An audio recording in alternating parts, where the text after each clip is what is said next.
Aloha, that's what we say where I'm from. It means hello, goodbye, and I love you. My name is Eddie Bond. I'm from Honolulu, Hawaii, and I'm walking across Africa from Cape to Cairo. I just thought that sounded good, Cape to Cairo, you know. I didn't know much. When I was a kid, my favorite movie was The Gods Must Be Crazy, which is about a bushman from the Kalahari returning a Coke bottle to the gods, and he walks to the end of the earth, which is really just the cliffs somewhere in Africa, I'm not quite sure. But the movie was full of animals and adventure and unbelievable sights and drama. It was so cool. And ever since, I always wanted to come to Africa. Most Americans have never been to Africa and probably will never go because it's so far away for us. And also there's a lot of fear. And there's 54 countries, you know, which country do you choose? And so I looked at a map and I said, I'm going Cape to Cairo. I want to walk from the southern tip, from Cape Agulhas, all the way to Cairo, Egypt, because I want to see the pyramids. And then I just kind of looked at the map and said, like, I want to go to Victoria Falls, and I want to climb Kilimanjaro, and I want to, you know, I thought I was going to walk through the Kalahari Desert, but actually I walked through the Great Karoo in reality. And I heard about the Cecil John Rhodes Railroad route that more or less goes from Cape to Cairo. Even though it was never fully completed, the road is there and the railroad is there. And so as I've been walking from across South Africa and across Botswana and now into Zimbabwe, I've seen the railroad tracks along the way. And I feel a little bit like I know I'm on the right path. The inspiration for this came in a flash. In 1 second, I had a vision of myself next to a hut, surrounded by people, and there's music and dancing and a big fire, you know, braai and food. And I knew that that's something that I want.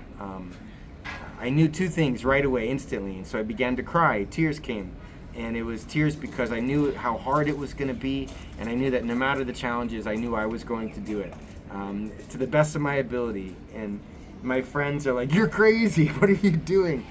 You're going to walk across Africa? It's dangerous. Aren't you afraid?" And I'm not afraid at all. I'm just grateful, and I feel honored that I get to do this. As far as I know, no one from America has ever walked across Africa. And I'm not trying to be the first. I'm just grateful that I get the opportunity, in some sense, to be an ambassador, you know, from my country, but to come and visit so many different countries and to meet the people and to experience the culture. I'm getting to do something that most people will never experience. And for me, it's just a very humbling experience, and I'm just incredibly grateful because every day unfolds in a different way. And I don't know what's going to happen tomorrow. I just have a loose plan. I know I'm headed now to Victoria Falls from Bulawayo, and after that, I'll go to Lusaka, and after that. But that's all I know, really. And I just sort of, I'm immersed in this country, in this continent, and every day I hear different languages, and my brain is having a hard time keeping up. I learned a little Afrikaans, and then by the time I learned it a little, I was in Botswana, and they were speaking Setswana, and they gave me a Swana name. They call me Motsamai. Motsamai. They taught me to say Kebiriwa Motsamai, which means I am the walker. And that's such a cool thing. I never thought. So how long have you been walking? I started on September 7th, and but the actual numbers of days, this would be day 102. 102 days on the road. 102 days, yeah. Ah, okay. When I left home, I thought this would take 2 to 3 years. That's what I was telling everyone. I'll be gone for 3 years. I'll see you guys in 2028. That's what I told people. But actually, I've already gone a fair distance in only 3.5 months. So if this rate keeps up, it'll take about a year, maybe a year and a half. Which isn't too bad, actually. To walk all the way across Africa, it's humongous. In a year, that's pretty good. So how has been the support from family, friends, and people that you are meeting along the road? Very supportive. Yeah, people are supportive.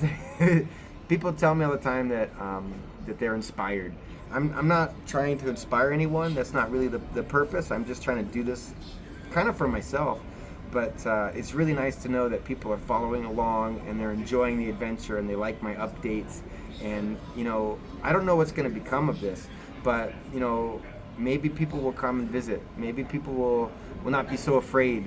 You know, maybe people will get to see through my posts, they get to see what it's really like, and they get to see that people are beautiful everywhere. you know. And so I kind of like the idea that there will be a legacy left behind for sure, but I'm not trying to do that. I'm just trying to have my own experience. But there's an impact that will be like a ripple in the ocean, and that ripple will go on far beyond me. So if people want to follow your journey, where can they get updates of what you're doing? Oh yeah, on the social medias. So I post every day on Instagram and Facebook. That's how my family keeps in track, and those are pretty much live. So if you want to know where I'm at today and what I'm doing tomorrow, Instagram and Facebook are the way. TikTok as well. There's a lot of people on TikTok, and I do my best to put videos up and kind of show different things that aren't on Instagram and Facebook, so that way you see different sides. What name should they search if they want to? Yeah, my name is Eddie Bond, Oh, and so on Facebook I'm Eddie Bond, and on TikTok I'm Eddie Bond, but on Instagram it's walkabout_Eddie. Okay. Thank you, Eddie. Thank you very All the much. best. Right on. Where I'm from we say mahalo. Oh. Mahalo nui loa is thank you very much. Nice one.